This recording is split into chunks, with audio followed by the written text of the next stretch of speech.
आज हम लोग जो शिकायत करते हैं कि साहब हमारे दिन बड़े खराब आ गए, दिन खराब कैसे आते हैं? दिन खराब तभी आते हैं जब हमारी हरकतें खराब हो जाती हैं। भूल गए आप कुरान की आयत, इन्नल्लाह ला युगय्यिरु मा बिक़ौमिन हत्ता युगय्यिरु मा बिअनफुसिहिम। इसी मुल्क के एक नेता ने भी बयान दिया है, एक खास कलर का नाम लेके, जो हमारे गैर मुस्लिम भाइयों का मजहबी कलर है, उनका मजहबी रंग है, उसका नाम लेके कहा कि कुरान में इस रंग की तारीफ की। ये चमचागिरी और चाटुकारिता की हद नहीं तो और क्या है मेरे प्यारे साथी। अपने राजनीतिक मफाद को पूरा करने के लिए, अपने राजनीतिक लाभ को लेने के लिए आज कुरान की आयतों तक में मुसलमान हेर फेर कर रहा है। बड़े मशहूर आदमी है साहब, आरिफ मोहम्मद खान साहब, राज्यपाल हैं इस मुल्क के एक स्टेट के। उनका ये बयान है, वो कह रहे कुरान में फला कलर का नाम आया और उस कलर की बड़ी तारीफ की गई है। कुरान में कहां तारीफ की गई उस कलर की?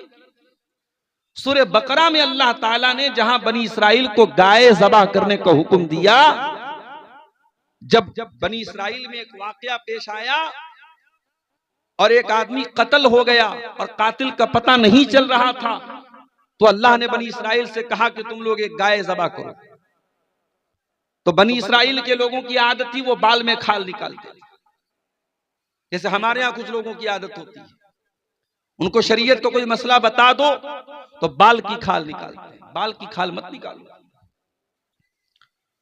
अकीका के बारे में इतने सवालात आ रहे हैं जैसे मालूम हो रहा है दुनिया का सबसे बड़ा मसला अकीका का मसला है। सीमांचल में सबसे ज्यादा मुझसे अगर कोई सवाल पूछा जाता है अकीका के बारे में पूछा जाता है। नमाज के बारे में तो आपने नहीं पूछा कि नमाज हम छोड़ रहे हैं, हमारी नमाज का क्या होगा? जुमा की नमाज इसी सीमांचल के इलाके में कई मरतबा जुमा मैंने पढ़ाया।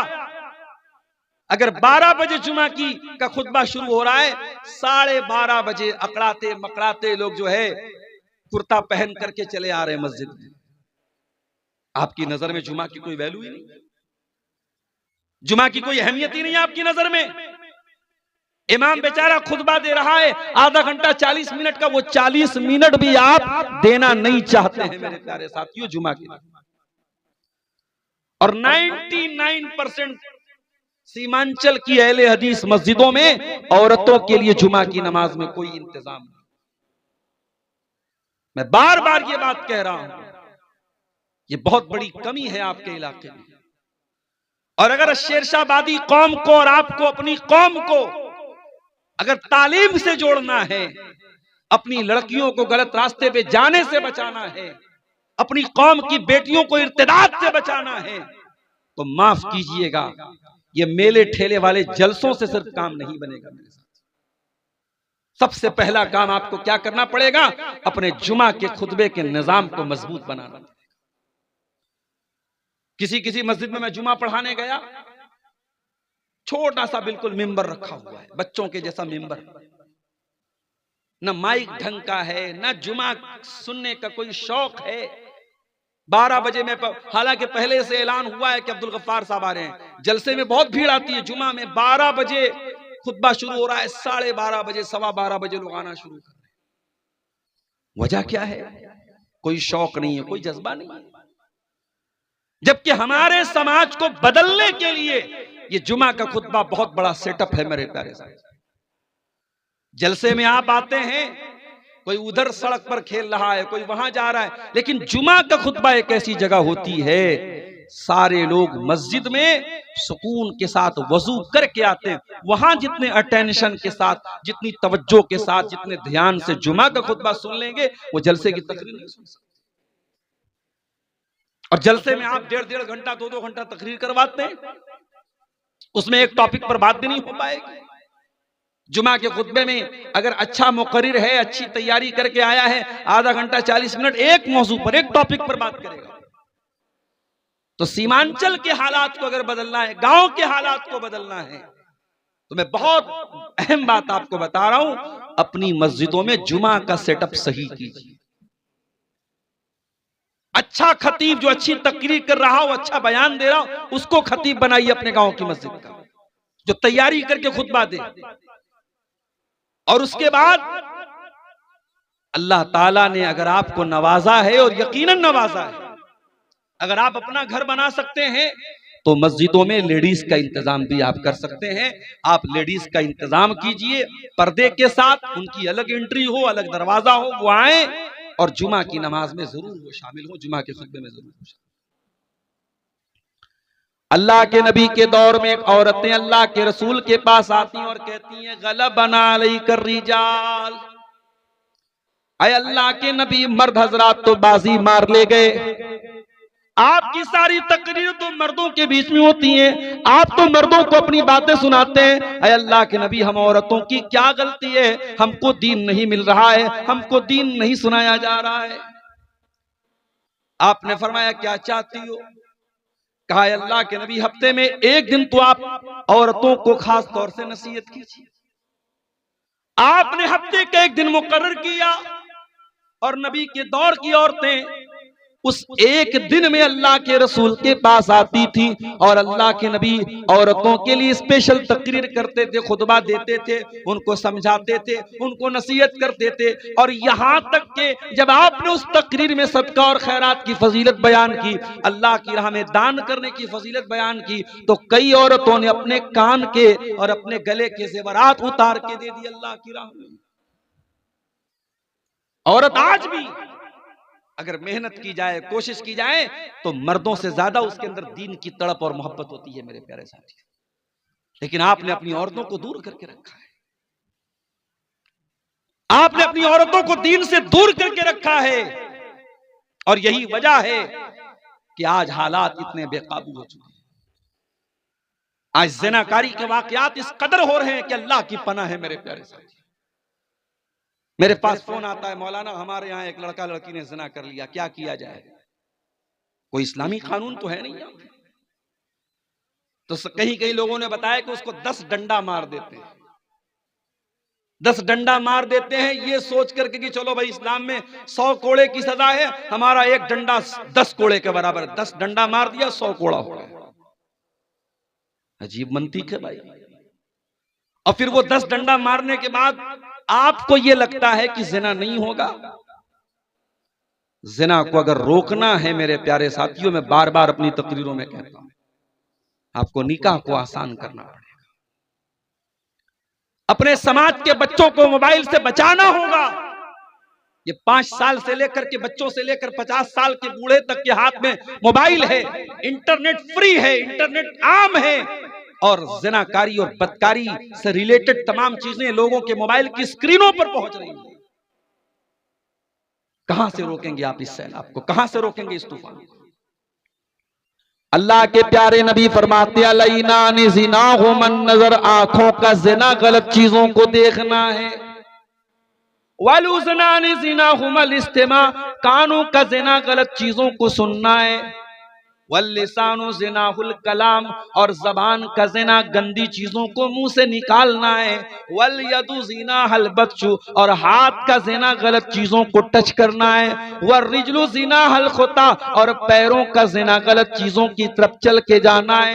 वल कल्बु यहवा व यतमन्ना, और इंसान के दिल में गलत काम की ख्वाहिशात पैदा होती हैं, गलत ख्यालात पैदा होते हैं। वल फर्जु युसद्दिकु ज़ालिका व युकज़्ज़िबुहु, और इंसान की शर्मगाह या तो उसकी तस्दीक कर देती है या तकज़ीब कर देती है। ज़िनाकारी के बढ़ते हुए रुझान की एक बहुत बड़ी वजह मेरे प्यारे साथियों, हमारा अपने कानों पर कंट्रोल करना नहीं है। आजकल मोबाइल से क्या क्या सुना जा रहा है। अभी मैं ट्रेन में आ रहा था, 2-4 लड़कियां, वो कोई गाना आया है, उस गाने की म्यूजिक मोबाइल में बड़े बड़े स्पीकर में बजा के, चश्मा पहन के सब सेल्फी ले रही हैं, स्नैपचैट बना रही हैं। मैं चुपचाप से नजर झुका के बैठा हूं, क्या बोलूं भाई। जो चीज ना ट्रेंड में आ जाए, जो चीज ना वायरल हो जाए, लोग उसी के पीछे दीवाने हो जाते हैं। ये गाने बजाने और म्यूजिक ये कोई नई चीज नहीं है मेरे साथ। अल्लाह ने इब्लीस को जब छूट दी थी तो इस बात की भी छूट दी थी, वस्तफ़्ज़िज़ मन इस्तताअत मिनहुम बिसौतिक, ऐ इबलीस, तू अपनी आवाज के जरिए मेरे बंदों में से जिसको चाहेगा तू गुमराह कर सकता है, मैं तुझको छूट दे रहा हूं। व अजलिब अलैहिम बिखैलिका व रजलिका, और ऐ इबलीस, मेरे बंदों के लिए तू अपने चेलों चपेड़ों को लगा दे। वो पैदल चल करके भी मेरे बंदों को गुमराह करने की कोशिश करेंगे, वो सवार हो करके भी मेरे बंदों को गुमराह करने की कोशिश करेंगे। शैतान के चेले दो टाइप के होते हैं, एक पैदल होते हैं, एक सवार होते हैं। पैदल और सवार का मतलब समझते हैं आप? मतलब यह हुआ कि शैतान का हमला दो टाइप का होता है। एक बहुत फास्ट होता है, जो कमजोर ईमान वाला होता है शैतान उस पर फास्ट हमला करता है, और जो मजबूत ईमान वाला होता है शैतान उसको स्लोली स्लोली स्लोली स्लोली धीरे धीरे, जैसे आदमी पैदल चलता है। जैसे हम लोग पुल पार करके आए, बाइक पर बैठ के आए, कुछ लोग बेचारे डर रहे तो पैदल पुल पार कर रहे, तो पैदल वाला देर में पहुंचेगा। तो शैतान के जो चेले हैं वो कुछ पैदल भी हैं, कुछ सवार पर भी हैं। अल्लाह ने दोनों की छूट दे दी। जा, तू अपने सवारों के जरिए भी मेरे बंदों को गुमराह कर सकता है, अपने पैदल चेलों के जरिए भी मेरे बंदों को गुमराह कर सकता है। वशारिकुहुम फिल अमवाली वल औलाद, और ऐ शैतान, तू मेरे बंदों के माल में शरीक हो जा, उनकी औलाद में शरीक हो जा। शैतान हमारे माल में कैसे शरीक होता है? हम हलाल कमाई के साथ साथ जब हराम कमाई करने लगे, जब गेमिंग का पैसा हमारे पास आने लगे, जब ड्रीम 11 का पैसा हमारे घर में आने लगे, जब हराम तरीके के सट्टे के पैसे, जुआ के पैसे, सूद के पैसे हमारे घर में आने लगे, तो शैतान हमारे माल में शामिल हो जाता है। और औलाद में कैसे शामिल होता है? कुछ उलमा ने लिखा, जो हराम कब की औलाद होती है, जो वलदुज ज़िना होती है, जो जिना से जो बच्चे जन्म लेते हैं, शैतान उस औलाद में शरीक हो जाता है। और कुछ उलमा ने लिखा कि औलाद में शरीक होने का मतलब यह है, इंसान जब बीवी से मुलाकात करे तो वो दुआ ना पढ़े जो अल्लाह के नबी ने सिखाई है। कितने लोगों को तो दुआ भी नहीं मालूम, वो दुआ जो अल्लाह के नबी ने मियां बीवी को पढ़ने की तालीम दी है, उस दुआ को अगर इंसान न पढ़े तो भी शैतान शामिल हो जाता है। और औलाद की तरबियत में अगर इंसान कोताही करे, लापरवाही करे, जैसे आपके पास ताकत है अकीका करने की, आप अकीका नहीं कर रहे हैं, आप शैतान को शामिल कर रहे हैं अपनी औलाद। आप अपने बेटे को अच्छी तालीम से महरूम कर रहे हैं। बेटा मदरसे में पढ़ रहा था, अच्छा टैलेंटेड बच्चा था, लेकिन आपने चंद पैसों के लिए कि बेटा मेरा बड़ा हो गया है, 4 पैसा कमा के लाएगा, पढ़ाई छुड़ा दी उसकी, आप अपनी औलाद में शैतान को शामिल कर रहे हैं। अल्लाह ताला ने शैतान को इन तमाम चीजों की छूट दी। ऐ शैतान, तू आवाज के जरिए भी मेरे बंदों को गुमराह कर सकता है, और ऐ शैतान, तू अपने चेलों के जरिए भी मेरे बंदों को गुमराह कर सकता है। ऐ शैतान, तू मेरे बंदों के माल में भी शामिल हो सकता है, तू मेरे बंदों की औलाद में भी शामिल हो सकता है। ऐ अल्लाह, इतनी बड़ी छूट तो तूने शैतान को दे दी, लेकिन शैतान के वायरस से बचने के लिए हमारे पास एंटीवायरस क्या है? ऐ अल्लाह, शैतान के हमले से बचने के लिए हमारे पास एंटीबायोटिक क्या है? अल्लाह ने फौरन जवाब दिया, फरमाया, इन्ना इबादी लैसा लका अलैहिम सुल्तान। ऐ शैतान, कान खोल कर सुन ले, जो मेरे बंदे होंगे उनके ऊपर तेरा कोई कंट्रोल नहीं होगा, मेरे बंदों पर तेरा कोई पावर नहीं चलेगा, तेरी कोई ताकत नहीं चलेगी।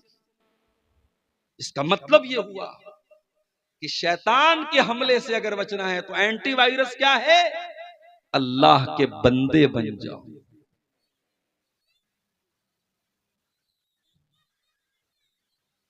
कहां गरम का? अल्लाह के बंदे बन जाओ। बंदे कैसे बनोगे अल्लाह के? बंदा वो होता है जो अपने मालिक का वफादार होता है, जो अपने मालिक के साथ दगाबाजी नहीं करता है। जो मुसलमान नमाज में आकर के इय्याका नअबुदु व इय्याका नस्तईन, ऐ अल्लाह, हम तेरी ही इबादत करते हैं और तुझ ही से मदद मांगते हैं, और मस्जिद के बाहर निकलने के बाद वो 11वीं शरीफ का खिचड़ा बनवा रहा है, बिरयानी बनवा रहा है, अभी कहा मैं सफर में गया था, हाँ याद आया, जबलपुर गया था मैं। जबलपुर में मेरा प्रोग्राम था और इत्तेफाक से जिस दिन प्रोग्राम था उसी दिन अजमेर वाले बाबा का उर्स था। अब भाई जबलपुर वालों ने मेरा प्रोग्राम रख दिया, पोस्टर भी छप गया, बैनर भी छप गया। अब उसके बाद जहां प्रोग्राम था वो हमारे टनाटन भाइयों का इलाका था जो 11वीं मनाते हैं और कब्रों और मजारों को मानते हैं। अब उन लोगों, इसके पहले मेरी वहां तकरीर हो चुकी थी और उन लोगों ने बड़े गौर से मेरी तकरीर सुनी थी, उनको मेरी तकरीर पर कोई ऑब्जेक्शन नहीं था। लेकिन जब उनको ये मालूम हुआ कि जिस दिन वो ख्वाजा अजमेरी का उर्स मनाते हैं उसी दिन ये प्रोग्राम है, उन लोगों ने कहा कि नहीं, ये प्रोग्राम हम लोग नहीं होने देंगे। जबलपुर के लोगों ने मुझसे कॉल किया, मैंने कहा कोई बात नहीं, उनको एतराज है, आप जलसा कैंसिल कर दीजिए, मस्जिद में कर लीजिए जलसा, बाहर मैदान में मत कीजिए।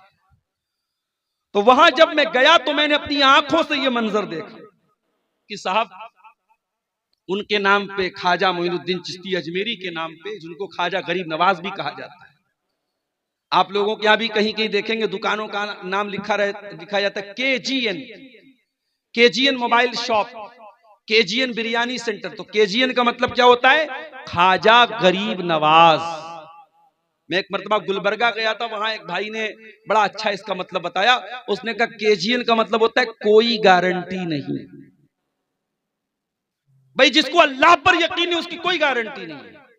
तो ये केजीएन लिखते ख्वाजा गरीब नवाज। किसको मानते हैं गरीब नवाज? हिंदुस्तान के एक बहुत बड़े पीर को, एक अल्लाह के वली को, जिनका नाम ख्वाजा मोइनुद्दीन चिश्ती अजमेरी है रहमतुल्लाह अलैह, जिनकी कब्र जो है वो अजमेर में है। और कितने मुसलमान हैं पूरी फैमिली के साथ, जैसे हज करने जाया जाता है, जैसे उम्रा करने जाते हैं, वैसे आप हमारे बनारस में और बिहार के बहुत सारे इलाकों में आप देखिए पूरी पूरी बस भर के जाते हैं, अजमेर बाबा के दरबार में जाते हैं। और वहां मैं तो गया नहीं हूं, अजमेर से गुजरा हूं, लेकिन मजार पे नहीं गया हूं। वहां लोगों ने बताया जन्नती दरवाजा भी है, एक दरवाजा भी लगा है, उसमें अकीदा यह है कि इस दरवाजे से जो गुजर जाएगा वो जन्नत में चला जाएगा। आए अजमेर में नकली जन्नती दरवाजा बनाने वालों, तुम जनाब मोहम्मद रसूलुल्लाह से बढ़ के तो नहीं हो गए। अल्लाह के प्यारे नबी तो कोई जन्नती दरवाजा बना करके नहीं गए। हाँ, आपने ये जरूर कहा तमन आतानी दखलल जन्ना, जो मेरी इताअत करेगा वो जन्नत में जाएगा।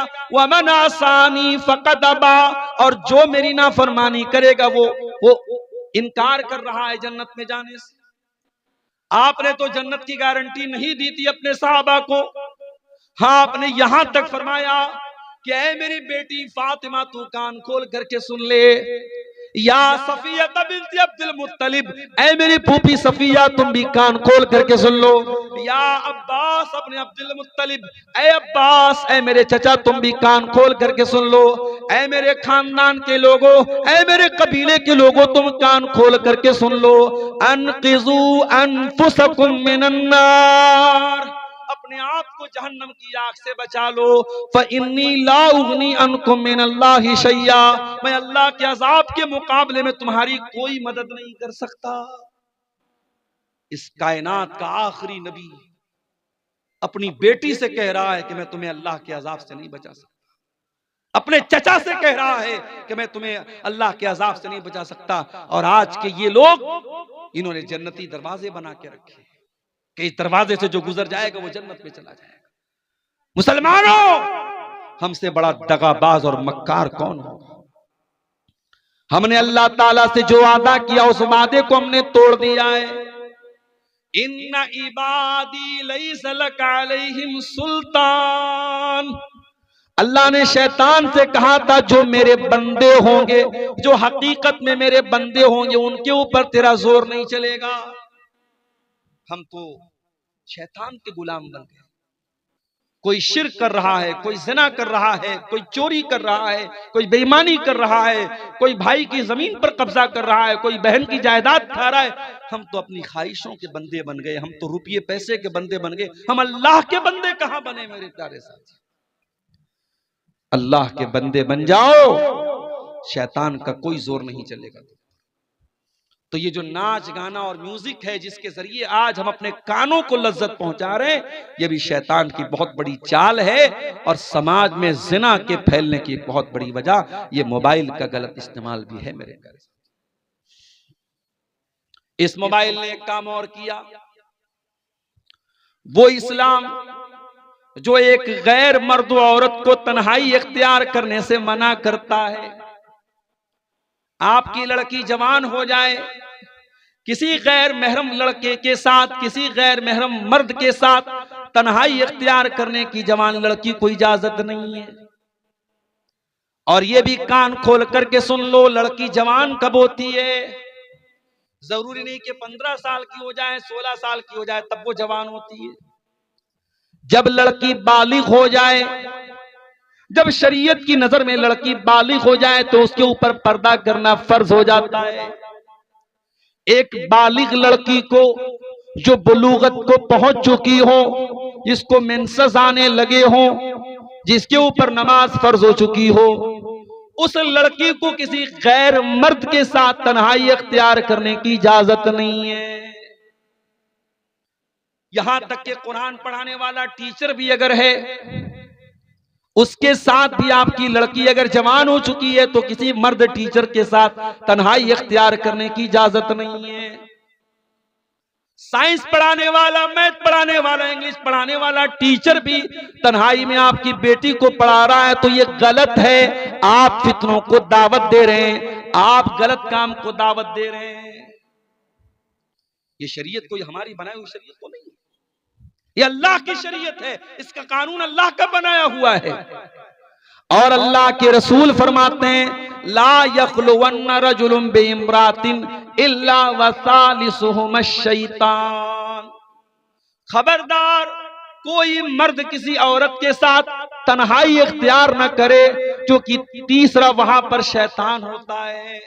आप ये सोच रहे हैं आपकी लड़की तो आपके घर में सो रही है, अपने बिस्तर पे सो रही है। नहीं नहीं, इंस्टाग्राम पे वो 20-20 लड़कों के साथ है, व्हाट्सएप पर 20-20 लड़कों के साथ है, फेसबुक पर 15-15 लड़कों के साथ वो चैटिंग कर रही है। आपकी लड़की अकेली होकर के भी अकेली नहीं रह गई सोशल मीडिया के दौर में। मेरे भाइयों, आज ये सोशल मीडिया हमारे समाज के नौजवानों को, लड़कों को, लड़कियों को हराम रिश्तों में और हराम रिलेशनशिप में इनको जोड़ रहा है, इनको बांध रहा है। और अंजाम क्या है इसका? अंजाम इतना भयानक है कि आप सोच भी नहीं सकते। अंजाम यह है कि भाई नकली आईडी बना करके चैटिंग कर रहा है अपनी ही बहन से, बहन भी नकली नाम से चैटिंग कर रही है अपने ही भाई से। भाई को नहीं मालूम कि मैं अपनी बहन से बात कर रहा हूं, बहन को नहीं मालूम कि मैं अपने भाई से बात कर रहा हूं। दोनों ने नकली आईडी बनाई हुई है। एक दूसरे से प्यार और मोहब्बत की बातें करने के बाद जब मिलना तय हुआ, होटल का कमरा तय हो गया, और उस होटल में जब वक्त मौऊद पर, वक्त मुकर्ररा पर जब लड़का मिलने जाता है, क्या देखता है कि अपनी ही सगी बहन से वो मिलने जा रहा है। दोनों ने एक दूसरे को देखकर शर्म से नजरें झुका ली और वहां से वापस चले गए। ओ लोगों, तुम किसी और की बहन बेटी के साथ जो काम करने जा रहे हो सकता है कि वही काम तुम्हारी बहन बेटी के साथ कोई और करने वाला हो। इसीलिए जब एक नौजवान अल्लाह के रसूल के पास आया और उसने आकर के ज़िना की इजाजत मांगी और फरमाया, कहा, अय अल्लाह के नबी, इज़न ली बिज़िना, मुझे ज़िना की इजाजत दे दीजिए। अल्लाह के नबी का समझाने का अंदाज कितना प्यारा था।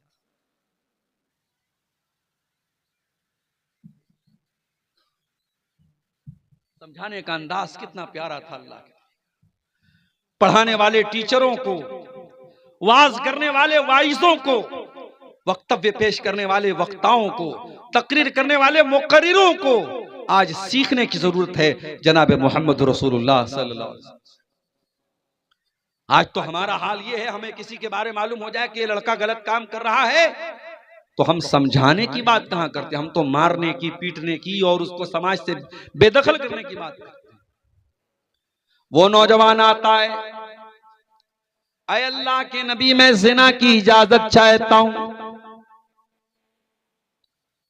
अल्लाह के नबी ने कोई गुस्सा नहीं जाहिर किया। गौर करना, नबी का दौर है, सहाबा का दौर है, खुलेआम वो नौजवान आता और ज़िना की इजाजत मांग रहा है। अल्लाह के नबी अपने करीब उसको बुलाते हैं और एक ही सवाल पूछते हैं, तो हिब्बुहु li उम्मिका, ये बताओ कि क्या तुम ये पसंद करोगे कि तुम्हारी मां के साथ ये हरकत की जाए? नौजवान कहता है, अय अल्लाह के नबी, मेरी जान आपके ऊपर कुर्बान, मेरे माँ बाप आपके ऊपर कुर्बान, मैं क्या कोई भी अपनी मां के लिए ये काम पसंद नहीं करेगा? आपने पूछा, तो हिब्बुहु li उख्ती का, क्या तुम ये पसंद करोगे तुम्हारी बहन के साथ ये हरकत की जाए? ऐ अल्लाह के नबी, मेरी जान आपके ऊपर कुर्बान हो, मैं क्या कोई भी अपनी बहन के लिए पसंद नहीं करेगा? आपने मां का नाम लिया, आपने बहन का नाम लिया, आपने बेटी का नाम लिया, आपने फूफी का नाम लिया, आपने खाला का नाम लिया, और इन सारे रिश्तों का नाम लेने के बाद आपने फरमाया कि ए नौजवान, जब तू ये नहीं चाहता है कि तेरी माँ के साथ ये हरकत हो, तेरी बेटी के साथ ये हरकत हो, तेरी बहन के साथ ये हरकत हो, तेरी फूफी के साथ ये हरकत हो, तेरी खाला के साथ ये हरकत हो, तो वलन्नासु युहिब्बूनहु, लोग भी नहीं पसंद करते। तुम ज़िना करोगे तो किसी न किसी की बहन होगी, किसी न किसी की बेटी होगी, किसी न किसी की खाला होगी, किसी न किसी की फूफी होगी। फिर अल्लाह के नबी ने बड़े प्यार से उस नौजवान के दिल पर, सीने पर हाथ रखा और दुआ की, अल्लाहुम्मा ग़फ़िर ज़ंबहु व तहिर क़ल्बहु व हस्सिन फ़र्जहु। ऐ अल्लाह, इस नौजवान के गुनाहों को तू बख्श दे, ऐ अल्लाह इसके दिल को पाक कर दे, ऐ अल्लाह इसकी शर्मगाह की हिफाजत फरमा दे। मुस्नद अहमद की सही रिवायत है, वो नौजवान वहां से चला जाता है और उस दिन के बाद से उस नौजवान के दिल में बुराई का ख्याल तक भी नहीं आता है। मेरे प्यारे साथियों, समाज को अगर गंदगी से बचाना है, समाज को ज़िनाकारी से बचाना है, तो ये सोच भी अपने अंदर डेवलप करनी पड़ेगी कि आज अगर हम किसी की बहन बेटी के साथ ये काम करेंगे तो कोई हमारे घर की दहलीज तक भी आएगा।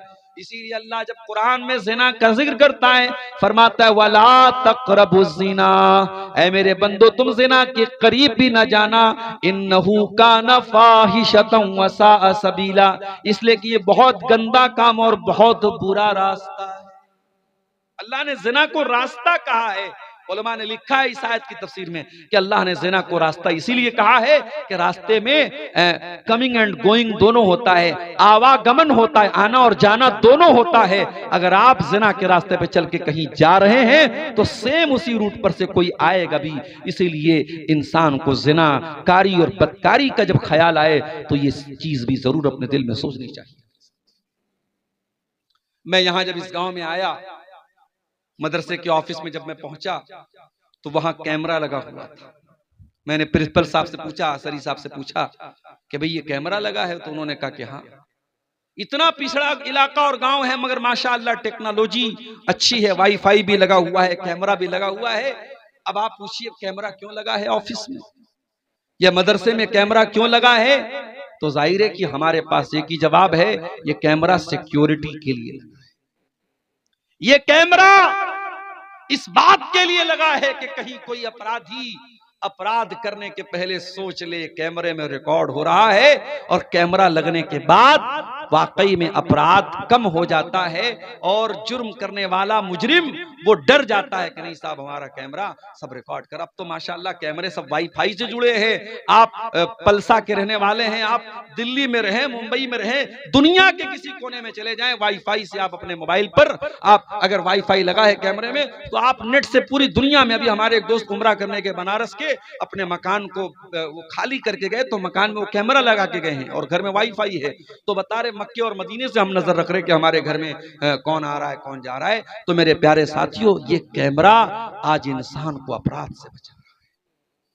अगर दुनिया में इंसान का बनाया हुआ कैमरा अपराध से बचा सकता है तो अल्लाह ताला का कैमरा क्यों नहीं बचा सकता? दुनिया का कैमरा तो वाईफाई का मोहताज है, अल्लाह का कैमरा तो वाईफाई का मोहताज भी नहीं है। अल्लाह का कैमरा तो कभी खराब होने वाला भी नहीं है। मा यल्फिज़ु मिन क़ौलिन इल्ला लदैहि रक़ीबुन अतीद। अल्लाह का कैमरा तो जबान से निकलने वाले एक एक लफ्ज को रिकॉर्ड कर रहा है। इन्नहु अलीमुम बिज़ातिस सुदूर। अल्लाह का कैमरा तो दिल के अंदर चलने वाले ख्यालात को भी रिकॉर्ड कर रहा है। व इन्ना अलैकुम लहाफिज़ीन किरामन कातिबीन। अल्लाह की रिकॉर्डिंग करने वाले फरिश्ते सब कुछ रिकॉर्ड कर रहे हैं, और जो कुछ हम कर रहे हैं वो सब रिकॉर्ड कर रहे हैं, और कयामत के दिन वो रिकॉर्डिंग हमारे सामने पेश करें। दुनिया का कैमरा फेल भी हो सकता है, खराब भी हो सकता है, उसके अंदर की जो फाइल है वो डिलीट भी हो सकती है, मगर अल्लाह ताला का कैमरा तो ऐसा है। मछली के पेट में यूनुस अलैहिस्सलाम है, मछली के पेट में, मछली के पेट का अंधेरा है, समंदर का अंधेरा है, रात का अंधेरा है, तीन तीन अंधेरों में यूनुस अलैहिस्सलाम है। दुनिया के किसी नेटवर्क की कवरेज नहीं है, दुनिया का कोई नेटवर्क वहां नहीं पहुंच सकता है। फनादा फिज़्ज़ुलुमात। मेरे अल्लाह की कुदरत तो देखो मेरे भाइयों, मेरे अल्लाह का पावर तो देखो। जब यूनुस अलैहिस्सलाम ने मछली के पेट में अल्लाह को पुकारा, तीन तीन अंधेरों में अल्लाह को पुकारा, और क्या पुकारा? ला इलाहा इल्ला अंता सुब्हानका इन्नी कुन्तु मिनज़ ज़ालिमीन। अय अल्लाह तेरे सिवा मेरा कोई सहारा नहीं है, अय अल्लाह तू पाक है, मैं जालिम हूं। मछली के पेट में यूनुस अलैहिस्सलाम ने दुआ की, अल्लाह ने वहां पर भी उनकी दुआ को सुन लिया। जहां कोई कवरेज ना हो वहां अल्लाह का कवरेज है। नबी के दौर में एक औरत ने, उसके शौहर ने जिहार कर लिया। औरत का नाम खौला बिन्त सालबा था। शौहर ने जिहार कर लिया। अरब में दस्तूर था, जब शौहर बहुत गुस्से में होता था बीवी के ऊपर तो कह देता था, अंते कज़ार उम्मी अलैया, तू मेरे लिए वैसी ही है जैसे मेरी माँ की पीठ है। इसीलिए उलमा कहते हैं कि औरत अगर आपके निकाह में है, बीवी अगर है, तो बीवी को प्यार मोहब्बत में आप बाबू बोल दें, सोना बोल दें, जानू बोल दें, मगर बाज लोग बीवी को बेटा बोल देते हैं, नहीं बोलना चाहिए।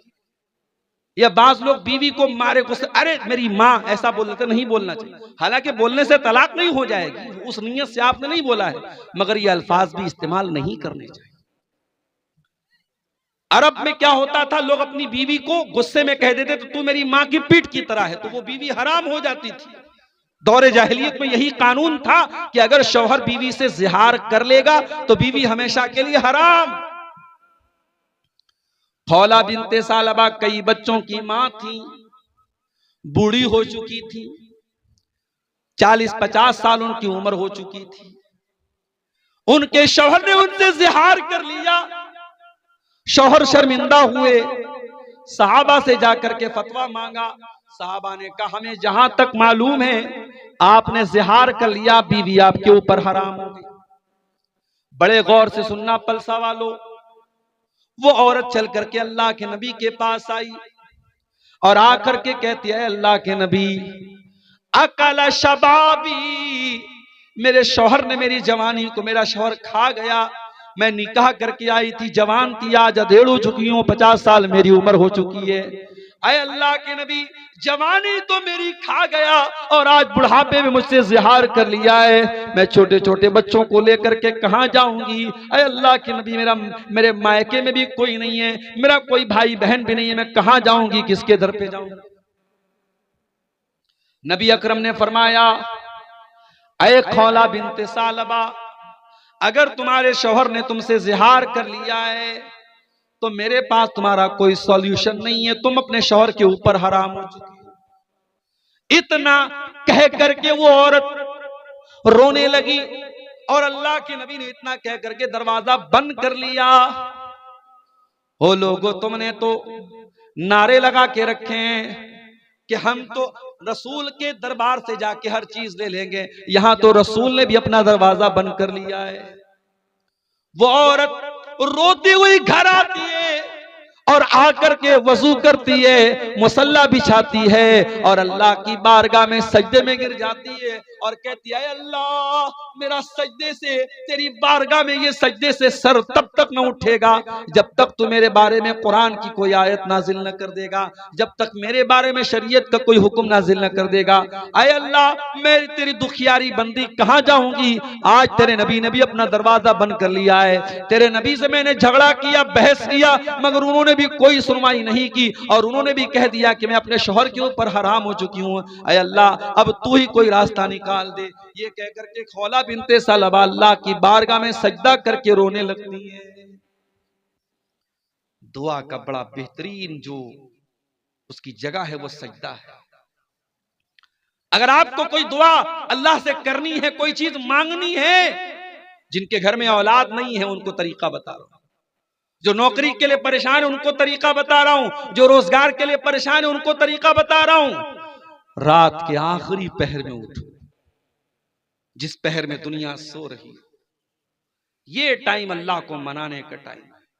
ये वो टाइम है जब अल्लाह खुद आसमान दुनिया पर नाजिल होता है और कहता है मेरे बंदो मुझसे मांगो मैं तुम्हें दूंगा। ये जो रात का आखिरी पहर है, फजर के 2 घंटा 1.5 घंटा पहले का जो टाइम, ये बड़ा प्यारा टाइम है और यही वो टाइम है। ततजाफा जुनूबुहुम अनिल मजाज यदऊन रब्बहुम खौफन व तमा। अल्लाह के नेक बंदे उसी टाइम बिस्तर से अलग होकर के अल्लाह को पुकारते रहते हैं। यदऊन रब्बहुम खौफन व तमा, वो अल्लाह के अजाब से डरते भी हैं और अल्लाह से रहमत की उम्मीद भी लगाते हैं। ओ औलाद से महरूम जोड़ो, ओ रोजी रोटी से परेशान लोगो, ओ कारोबार से परेशान लोगो, रात में उठा करो, तहज्जुद पढ़ा करो और तहज्जुद के सजदे में गिर करके अल्लाह से अपना सवाल करो, अल्लाह से मांगो तुम्हें जो मांगना है। खौला बिनते सलबा अल्लाह से दुआ करती हैं और अल्लाह कुरान की आयत नाजिल कर देता है। कद समिअल्लाहु कौलल्लती तुजादिलुका फी ज़ौजिहा व तश्तकी इलल्लाह। ऐ मेरे नबी, अल्लाह ताला ने उस औरत की फरियाद को सुन लिया जो आपसे आकर के झगड़ा कर रही थी। तश्तकी इलल्लाह, आपसे झगड़ा कर रही थी और अल्लाह से शिकवा कर रही थी। वल्लाहु यस्मउ तहावुरकुमा, और ऐ नबी, जब आप उस औरत से बातचीत कर रहे थे, अल्लाह ताला आपकी और उस औरत की बातचीत को सुन रहा था।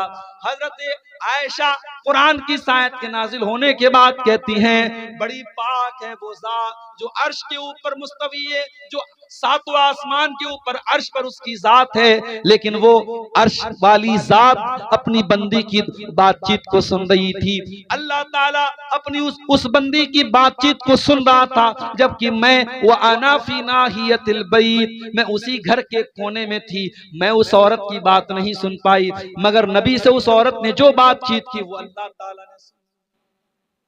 ये ईमान होना चाहिए, अल्लाह का वो डर होना चाहिए हमारे अंदर। दुनिया में कोई देखे या ना देखे, अल्लाह देख रहा है और अल्लाह जो देख रहा है मेरे प्यारे साथियों, तो अल्लाह हिसाब भी लेगा। वमन यामल मिस्काल ज़र्रतिन खैरन यरा, जर्रा बराबर तुम कोई नेकी करोगे वो भी सामने देख लोगे। वमन यामल मिस्काल ज़र्रतिन शर्रन यरा, और जर्रा बराबर तुम कोई गुनाह करोगे वो भी तुम अपने सामने देखो। अल्लाह के तराजू पर सबको तौला जाएगा। फमन यामल मिस्काल ज़र्रतिन खैरन यरा, अल्लाह के तराजू पर तुम्हारे नामे आमाल में अगर कोई नेकी होगी तुम उसको भी सामने देख लोगे। वमन यामल मिस्काल ज़र्रतिन शर्रन यरा, और जर्रा बराबर नामे आमाल में कोई गुनाह होगा वो भी तुम देख लोगे। अल्लाह के रसूल के पास एक सहाबी आए, आए अल्लाह के नबी, मेरे कुछ गुलाम हैं, बड़ी बदतमीजी मेरे साथ करते हैं, बड़ी नाफरमानी करते हैं, मैं उनको गाली भी दे देता हूं, कभी कभी मार भी देता हूं। आए अल्लाह के नबी, कहीं अल्लाह ताला क्या मेरी पकड़ तो नहीं होगी, कहीं मुझको सजा तो नहीं दी जाए। आपने फरमाया, ऐ मेरे सहाबी, तुम्हारे जो गुलाम तुम्हारी नाफरमानी करते हैं, तुम्हारे साथ जो बदतमीजी करते हैं, अल्लाह ताला के उसको भी तौला जाएगा और तुम जो सजा देते हो उसको भी तौला जाएगा।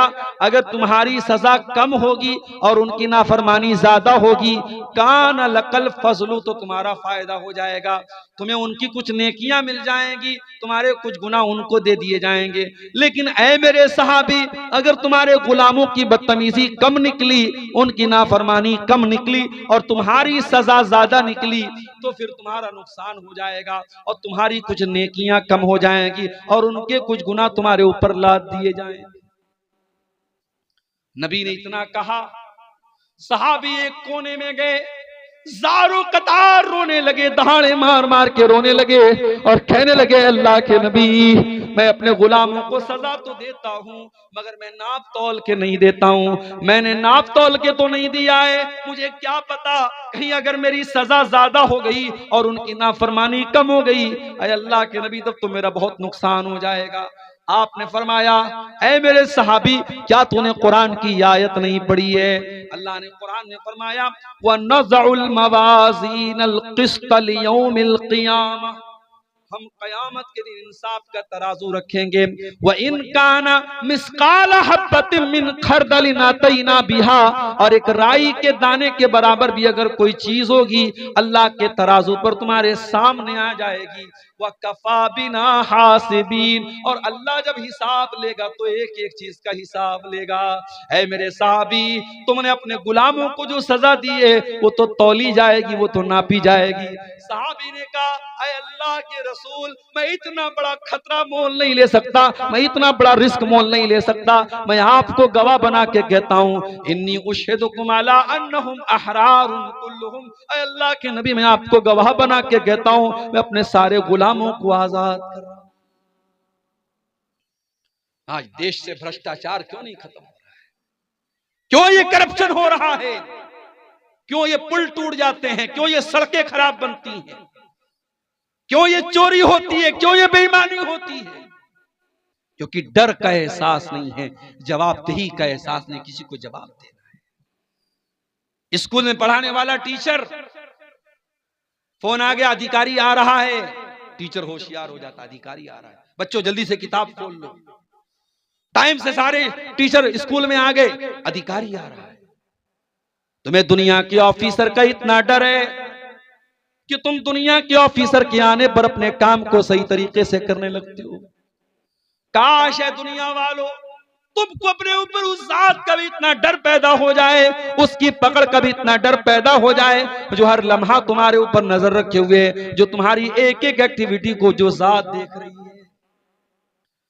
मेरे प्यारे भाइयों, दुनिया में स्कूल में बच्चा फेल हो जाता है, स्टूडेंट फेल हो जाता है, उसका रिजल्ट उसको दिया जाता है। स्कूल में बच्चे के माँ बाप बात दे कहते, हमारा बच्चा तो बहुत अच्छा इम्तिहान दे के गया, आपने फेल कैसे कर दिया? स्कूल वाले कहते हैं, ठीक है, अपने आपके बच्चे की कॉपी निकलवा लेते हैं। बच्चे की कॉपी निकलवाई जाती है और कॉपी दिखा करके टीचर दिखा देता है, देख लीजिए आपके बच्चे ने क्या लिखा था और क्या उसको नंबर मिला है। ये दुनिया का एक सिस्टम है। कयामत के दिन का सिस्टम क्या होगा? अल्लाह फरमाता है, ओ मेरे बंदो कान खोल करके सुन लो, वकुल्ला इंसान अलज़मनाहु ताइरहु फी उनुक़िही व नुख़रिजु लहू यौमल क़ियामति किताबन यल्क़ाहु मंशूरा। ऐ मेरे बंदो, हम कयामत के दिन हर इंसान की गर्दन में उसका नाम-ए-आमाल टांग देंगे, उसकी जिंदगी भर की किताब टांग देंगे, उसका जिंदगी भर का कच्चा चिट्ठा उसकी गर्दन में टांग देंगे और हम कहेंगे, इक़रा किताबका कफ़ा बिनफ़्सिकल यौमा अलैका हसीबा। ऐ मेरे बंदे, आज हम तेरा हिसाब नहीं लेंगे, आज तू खुद अपना हिसाब कर ले। तेरी किताब क्या बोल रही है, तेरे नामे आमाल क्या बोल रहे हैं, तू खुद अपना हिसाब कर ले। हमें कुछ बताने की, कहने की जरूरत नहीं है। दुनिया में अपराधी जेल में जाता है, बड़ा अपराधी होता है तो जेल में उसको वीआईपी ट्रीटमेंट मिलता है, जेलर से उसकी दोस्ती हो जाती है। बाज अपराधियों के बारे में तो यहां तक मिला कि उनको जेल में एसी कमरा मिलता है, पसंद का खाना मिलता है, मुर्गा मिल रहा है, मटन मिल रहा है। जेल न हुई साहब, घर से अच्छा हो गया। अल्लाह ताला के ऐसा कोई सिस्टम नहीं है। अल्लाह के यहां जो मुजरिम है उसको कोई बचाने वाला नहीं है। और कयामत के दिन अगर मुजरिम सोचेगा मैं झूठी गवाही दे के बच जाऊं, मैं झूठ बोल के बच जाऊं, अल्लाह फरमाता है अल यौमा नख्तिमु अला अफवाहिहिम व तुकल्लिमुना अयदीहिम व तशहदु अर्जुलुहुम बिमा कानू यक्सिबून। मेरे बंदो, हम तुम्हारे मुंह पर आज मुहर लगा देंगे। आज तुम्हारा हाथ तुम्हारे खिलाफ गवाही देगा, तुम्हारा पैर तुम्हारे खिलाफ गवाही देगा। हाथ बोलेगा क्या क्या तुमने किया है, पैर बोलेगा क्या क्या। हत्ता इज़ा मा जाऊहा शहीद अलैहिम समूहुम व अबसारुहुम व जुलूदुहुम बिमा कानू यामलून। इंसान के कान उसके खिलाफ गवाही देंगे, इंसान की आंखें उसके खिलाफ गवाही देंगी, इंसान की चमड़ी उसके खिलाफ गवाही देगी। वक़ालू लिजुलूदिहिम लिमा शहीदतुम अलैना, और इंसान अपनी चमड़ी से कहेगा तू कैसे बोल रही है। क़ालू अंतक़नल्लाहुल्लज़ी अंतक़ कुल्ल शै, इंसान की चमड़ी कहेगी आज अल्लाह ने हमको बोलना सिखाया, हम बोल सकते हैं। जब आज एआई का दौर आ गया, एआई के दौर में इतनी चीजें जो इम्पॉसिबल थी पॉसिबल हो गई। आप यहां बैठे हैं, यहां पलसा में बैठे, आपका फोटो मैंने यहां लिया है और उस फोटो को मैं वीडियो बना के ताजमहल के पास आपको पहुंचा सकता हूं, जामा मस्जिद के पास आपको पहुंचा सकता हूं। एआई के जरिए सब मुमकिन है। तो जब एआई के जरिए इंसान इतनी तरक्की कर सकता है तो वो अल्लाह जिसने इंसान को इतना दिमाग दिया है, मेरे प्यारे साथियों, कल कयामत के दिन वो अल्लाह तबारक व तआला हमारी चमड़ी को भी हमारे खिलाफ गवाह बना करके खड़ा कर देगा। अब जरा सोचो, हमारा हाथ हमारे खिलाफ गवाही दे रहा है, हमारे पैर हमारे खिलाफ गवाही दे रहे हैं, हमारी चमड़ी हमारे खिलाफ गवाही दे रहे हैं। मेरे प्यारे साथियों, इन तमाम चीजों से अगर हमें बचना है तो हमें फिर कुरान की उसी आयत की तरफ लौटना पड़ेगा जो खुतबे मसनूना के बाद मैंने पढ़ी थी। हमें अल्लाह के जिक्र से अपना ताल्लुक जोड़ना पड़ेगा। मैं ये नहीं कहता कि आप कारोबार ना करें, आप रोजी रोटी ना कमाएं, यकीनन बेशक आप खूब पैसा कमाएं, हमारे मदरसे नहीं चलेंगे अगर आप पैसा नहीं कमाएंगे, हमारी मस्जिदें बंद हो जाएंगी अगर आप पैसा नहीं कमाएंगे। आपका पैसा कमाना, दौलत कमाना ये बुरा नहीं है, मगर दौलत को सब कुछ समझ लेना ये बुरा है। इसीलिए अल्लाह ने हमें जो दुआ सिखाई कुरान में, रब्बना आतिना फिद दुनिया हसना व फिल आखिरति हसना व क़िना अज़ाबन नार। ऐ अल्लाह, हमको दुनिया में भी तू भलाई अता फरमा और आखिरत में भी हमको भलाई अता फरमा और जहन्नम की आग से हमको बचा ले। और इसीलिए अल्लाह ताला ने कारून जैसे पैसे वाले को नसीहत की, फरमाया वब्तग़ि फ़ीमा आताकल्लाहु दारल आखिरा। ऐ कारून, तुझको जो दौलत मिली, जो पैसा मिला, इस दौलत के जरिए तू आखिरत की तैयारी कर। वला तंसा नसीबक मिनद दुनिया, और दुनिया में जो तेरा हक है उसको तू मत भूल। दुनिया में जो तेरा हक है, जो हिस्सा है, उसको मत भूल, लेकिन आखिरत की तैयारी कर। मेरे प्यारे साथियों, हमारा जो बुनियादी मकसद होना चाहिए वो आखिरत की तैयारी होना चाहिए। दुनिया की ये 4 दिन की जिंदगी है, ये दगाबाज जिंदगी है, ये बेवफा जिंदगी है, ये धोखे का सामान है। इस दुनिया की जवानी हमेशा नहीं, इस दुनिया की ताकत हमेशा नहीं, इस दुनिया की खूबसूरती हमेशा नहीं, इस दुनिया की दौलत हमेशा नहीं।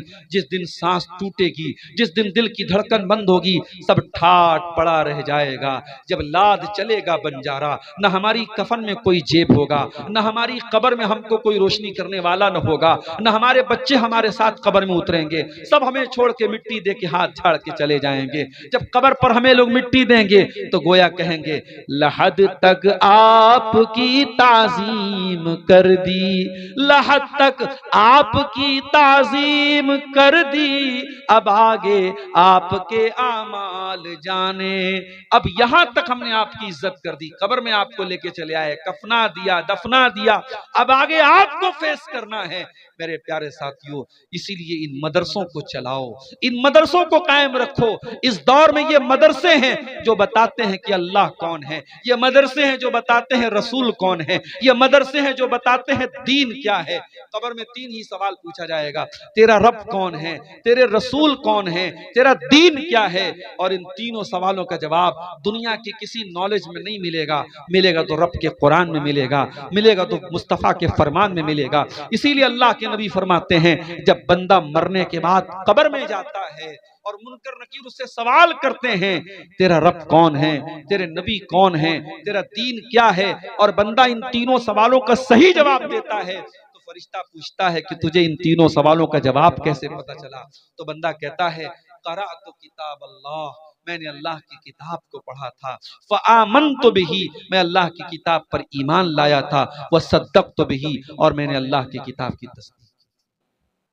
आज 31 दिसंबर की रात है और 12 बजने के बाद अभी 1 बज रहे हैं तकरीबन, पूरी दुनिया में इस वक्त जश्न मनाया जा रहा है। हैप्पी न्यू ईयर के नाम से हजारों लाखों रुपए के पटाखे छोड़े जा रहे हैं। आज शराबें पी जा रही हैं, आज ज़िनाकारियां हो रही हैं, आज बड़े बड़े पिकनिक स्पॉट पर लड़के लड़कियों को लेके घूमने फिरने गए हैं मेरे प्यारे साथियों। और ये सारे काम करने वालों में अपने आप को मुसलमान कहने वाले लोग भी शामिल हैं।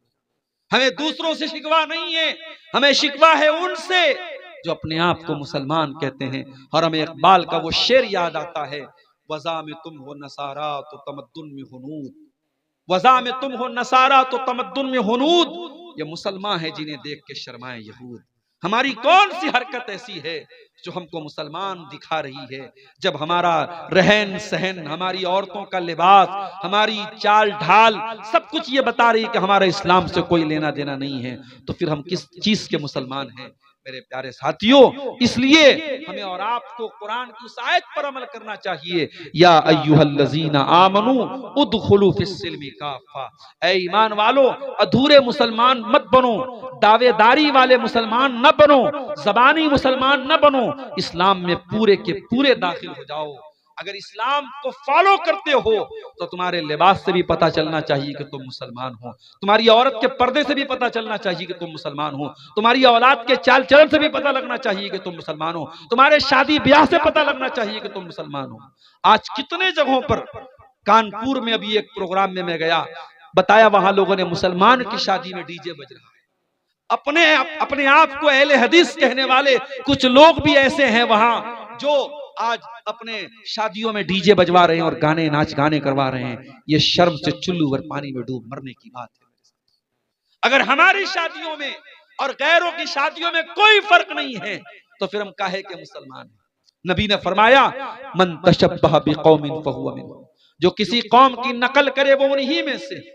इसीलिए ये बर्थडे मनाना, ये एनिवर्सरी मनाना, ये सालगिरह मनाना, ये नया साल मनाना, ये मदर्स डे मनाना, ये फादर्स डे मनाना, ये चोंचलेबाजी इस्लाम में नहीं है। माफ कीजिए, अगर फादर से मोहब्बत है, बाप से मोहब्बत है, तो बाप के लिए फादर्स डे का इंतजार ना करो, रोजाना टाइम निकालो, बाप के साथ बैठो, बाप के सुख दुख में शामिल हो जाओ। और ये बात याद रखो, तुम दुनिया में जितनी भी तरक्की कर लो, तुम अपने बाप के बेटे ही रहोगे।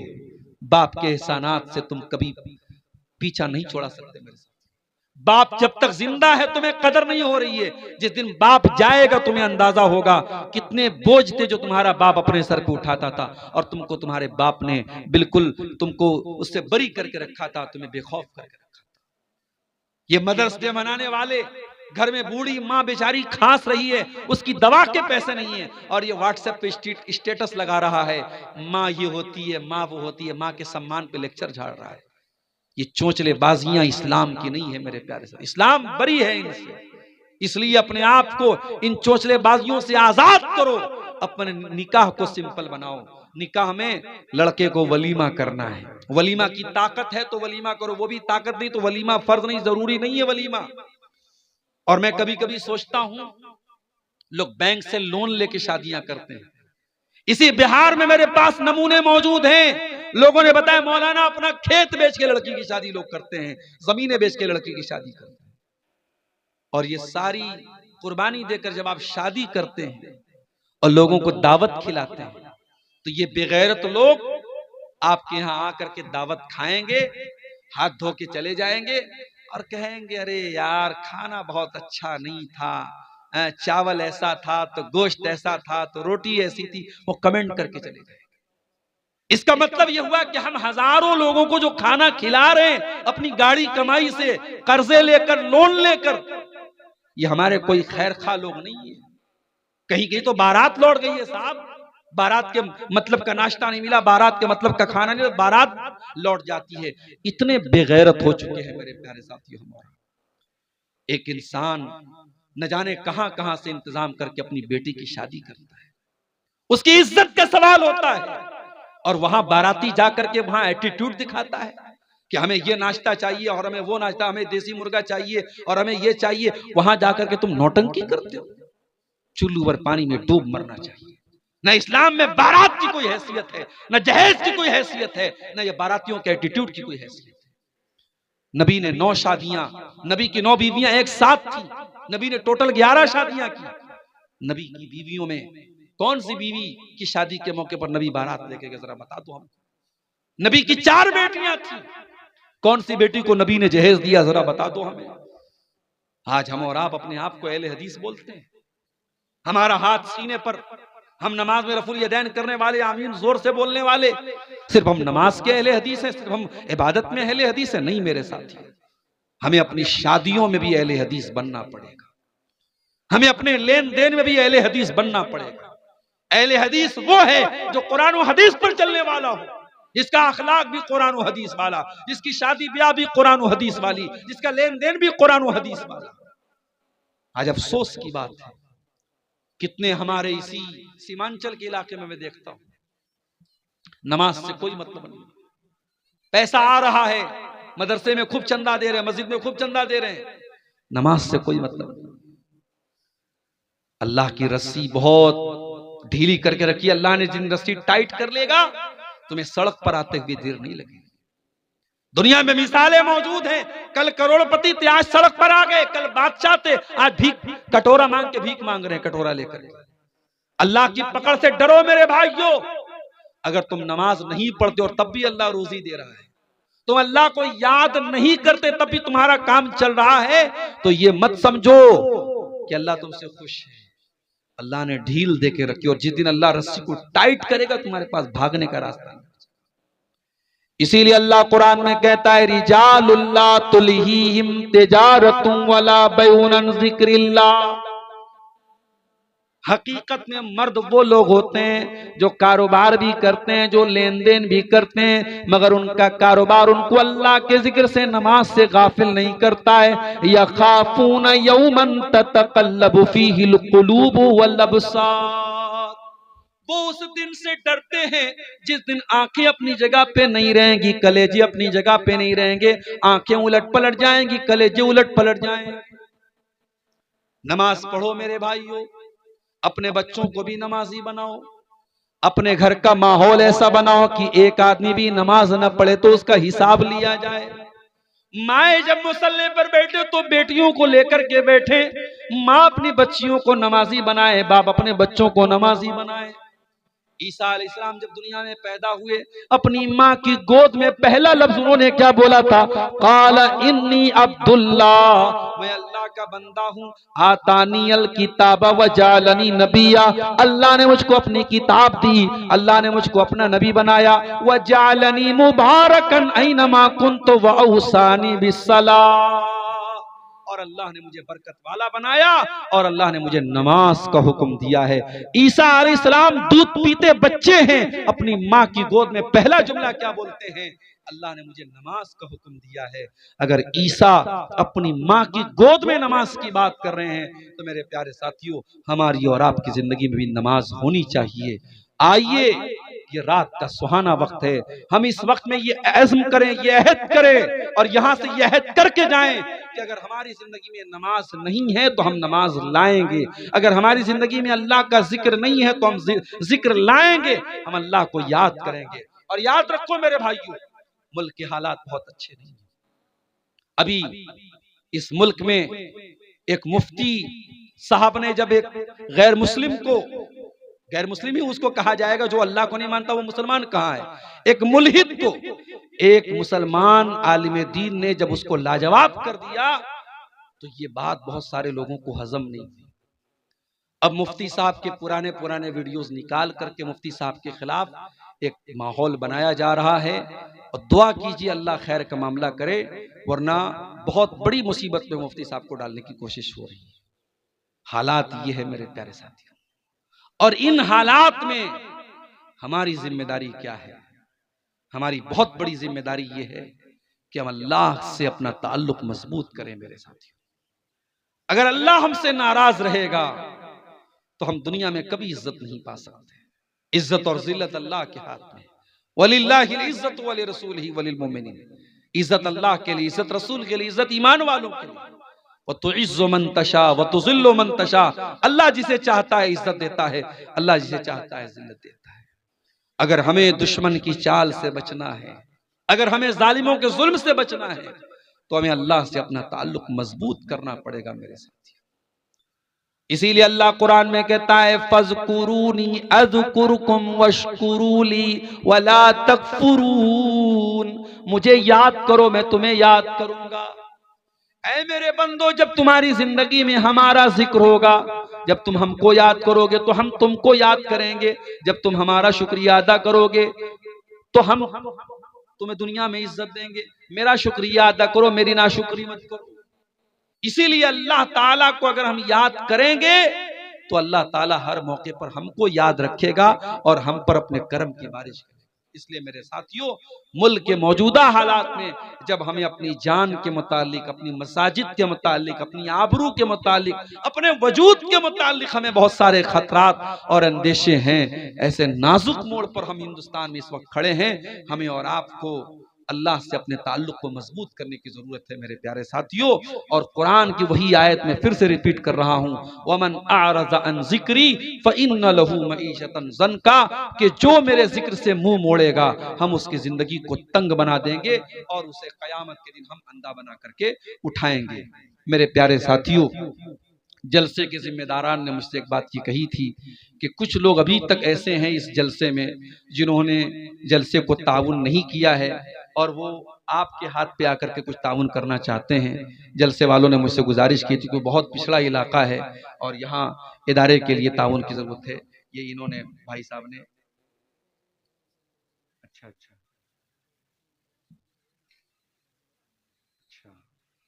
इन्होंने अपने वालिद साहब की तरफ से जो है ये 1000 रुपये का ताउन पेश किया है। जज़ाकल्लाहु खैरा, अल्लाह ताला इनके ताउन को कबूल फरमाए। आप लोग भी आगे बढ़िए, अब वक्त जो है ख़त्म हो चला है, तकरीर अपने आखिरी मरहले में है। आप हज़रात आगे बढ़ें और जो लोग अभी तक इस मदरसे को ताउन नहीं किए हैं वो आगे बढ़ करके इस इदारे को ताउन दें। अल्लाह ताला आपके सदक़ात और खैरात। कुछ सवालात की बात आए हैं क्या? कुछ सवालात दीजिए।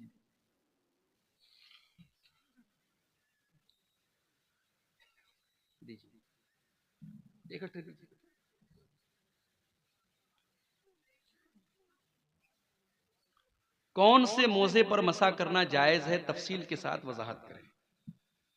देखिए, मोजा जो होता है वो एक तो जैसे मैं पहने हुए हूं, ये कपड़े का मोजा होता है, चाहे वो ऊनी मोजा हो चाहे वो कॉटन का मोजा हो, उसको अरबी में जौरबैन बोलते हैं। और एक मोजा होता है चमड़े का मोजा, उसको खुफैन बोलते हैं। दोनों तरीके के मोजे पर मसा कर सकते हैं, जायज है। शर्त क्या है कि जितने हिस्से को पैर में धोना जरूरी है, मोजा उतने हिस्से को कवर किए हो। आजकल ऐसा मोजा भी है, बिल्कुल छोटा सा मोजा होता है, उसमें टखना खुला रहता है, तो वो उस मोजे पर मसा सही नहीं है। टखना छुपा हुआ होना चाहिए, यानी जितने हिस्से को आप वजू में धुलते हैं पैर का, उतना हिस्सा कम से कम ढका होना चाहिए। और आप जब मोजा पहने हुए हो तो वजू करके पहने हुए हो। तो अब उस मोजे पर आप अगर मुकीम हैं, अपने घर पर हैं, तो एक दिन और एक रात, मिसाल के तौर पर आज अगर जोहर की नमाज के बाद आपने वजू करके मोजा पहना है, तो कल अगले दिन आप जोहर तक उस मोजे को पहने पहने आप मसा करके नमाज पढ़ सकते हैं। हाँ, अगर बीच में आप मोजा उतार देंगे तो फिर दोबारा आपको पैर धो करके फिर पहनना पड़ेगा। या इसी तरीके से अगर इंसान जनाबत की हालत में हो जाएगा, बीवी से मान लीजिए उसने ताल्लुक कायम किया या रात में उसको नाइट फॉल हो गया, तो अब वो उसको गुस्ल वाजिब हो गया उसके ऊपर, तो अब फिर वो मोजा उतारना पड़ेगा। वरना अगर वो वजू टूट रहा है बीच में, तो जब भी वजू टूटेगा वो वजू करेगा और पैर धोने के बजाय पैर पे मसा, मोजे पर मसा कर सकता है। वल्लाहु आलम बिस्सवाब। अच्छा, मुकीम के लिए एक दिन एक रात है, मुसाफिर के लिए 3 दिन और 3 रात है। खुदकुशी क्या है और उसके जनाजे में शरीक हो सकते हैं। खुदकुशी अपने आप को मौत के हवाले कर देना किसी भी तरीके से, चाहे कोई डूब करके मर जाए, कोई जो है फांसी लगा के मर जाए, जहर खा के मर जाए, अपने आप को खुद मौत के हवाले करता है अगर इंसान, तो ये खुदकुशी है, इस्लाम में हराम है। उसकी जनाजे की नमाज पढ़ी जाएगी, अलबत्ता जो उलमा हैं और जो समाज के जिम्मेदार लोग हैं वो जनाजे में शामिल न हो, ताकि और लोगों को इबरत हो। अल्लाह के नबी अलैहिस्सलाम के दौर में जब खुदकुशी का मामला आया तो आपने सहाबा से कहा कि तुम लोग जनाजा पढ़ लो। आपने जनाजा पढ़ने का हुक्म दिया, लेकिन आपने खुद नहीं पढ़ाया। तो इसमें दोनों मैसेज है, जनाजा पढ़ा जाएगा, वो मुसलमान है, उसको मुसलमान के कब्रिस्तान में दफन भी किया जाएगा, लेकिन जो उलमा हैं, जो जिम्मेदार हैं, वो परहेज करें।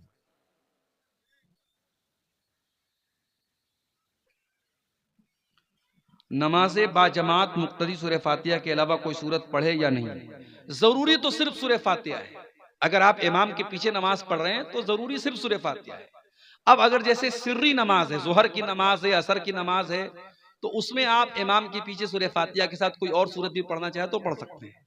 लेकिन जो जहरी नमाज है, मगरिब, इशा और फजर, उसमें आपको इमाम के पीछे सूरह फातिहा पढ़ के खामोश रहना है और इमाम की तिलावत सुननी है।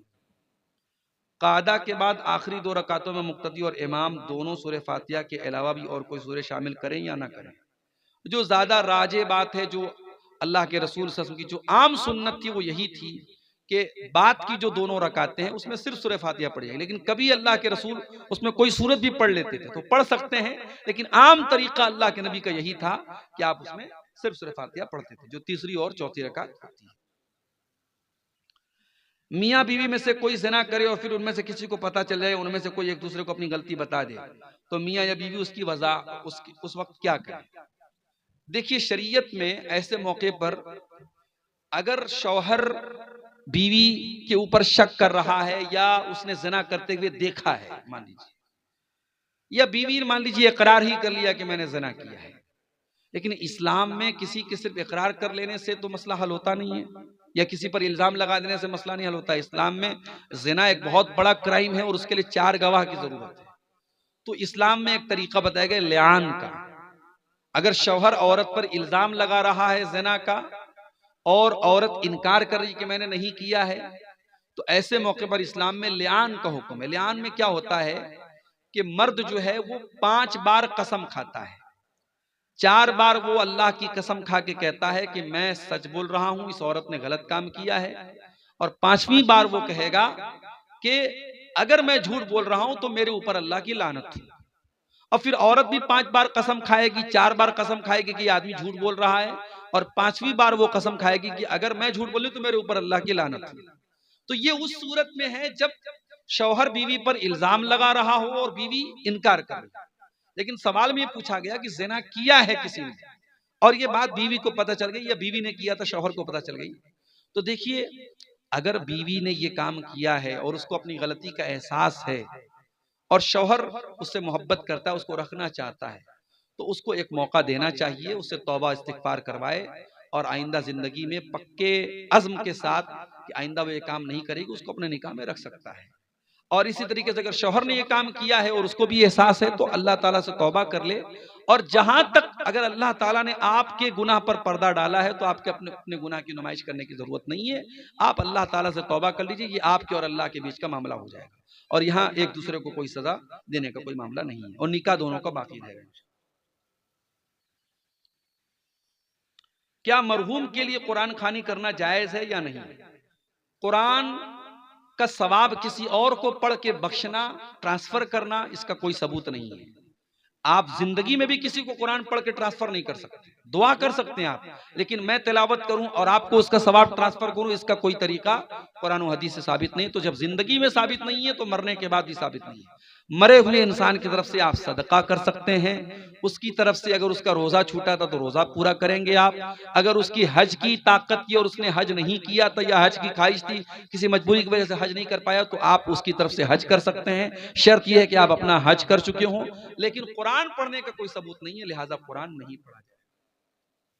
वल्लाहु आलम बिस्सवाब। आदमी किसी ऐसी जगह है जहां मस्जिद नहीं और अजान की आवाज भी नहीं पहुंचती है, तो क्या आदमी वहां खुद अजान दे के नमाज पढ़ेगा? हिंदू अक्सरियत वाले इलाके में, उस सूरत में देखिए, अल्लाह के नबी की कुछ हदीसों से ये पता चलता है कि अगर इंसान सहरा में है, बयाबान में है, अकेला है, दूर दूर तक कोई नहीं है, वहां भी नमाज का टाइम है तो वो अजान दे के नमाज पढ़े। तो उस हदीस से तो यही बात समझ में आती है जो सवाल में पूछा गया कि अगर इंसान ऐसी जगह है जहां मस्जिद नहीं और अजान की आवाज नहीं आ रही है तो वहां पर भी वो अजान देगा और नमाज पढ़ेगा। लेकिन ये अजान देना फर्ज और वाजिब नहीं है। अगर उसकी बस्ती में आसपास में कहीं अजान हो रही हो तो काफी है, वो बगैर अजान के भी नमाज पढ़ सकता है। लेकिन अगर अजान की आवाज कानों तक नहीं आ रही तो खुद अजान दे के नमाज पढ़े तो ज्यादा बेहतर है। और अगर हिंदू अक्सरियती इलाका है और मुल्क का माहौल आप देख रहे हैं, अगर वहां अजान देने से किसी किस्म के फितने का अंदेशा है तो वो खामोशी के साथ इकामत कह करके नमाज पढ़ ले, इंशाअल्लाह कोई हरज की बात नहीं।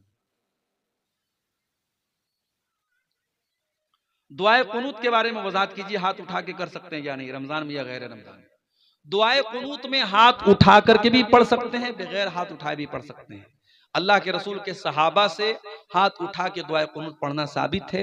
नबी अलैहिस्सलाम से इस बारे में कोई क्लियर कोई सबूत नहीं मिलता, लेकिन सहाबा से मिलता है। लिहाजा दोनों तरीका जायज है। अगर इंसान हाथ बांधे बांधे भी दुआए कुनूत पढ़ना चाहे पढ़ सकता है, और हाथ उठा के पढ़ना चाहे पढ़ सकता है।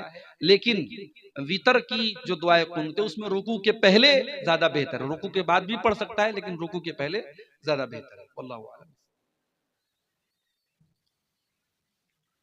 क्या बीवी से 3 तलाक देने के बाद फिर शादी कर सकता है? अगर 3 तलाक एक साथ दिया है तो वो एक मानी जाएगी।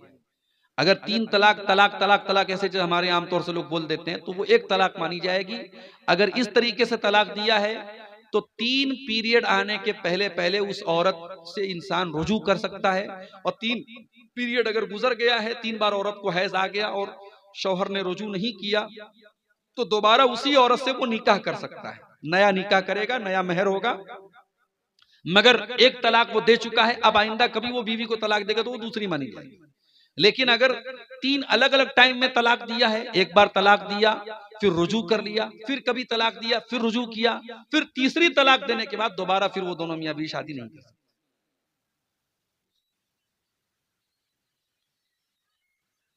गैर मुस्लिम के लिए भलाई की दुआ कर सकते हैं? कर सकते हैं। गैर मुस्लिम की भलाई के लिए दुआ कर सकते हैं, हिदायत के लिए भी दुआ कर सकते हैं, है ना।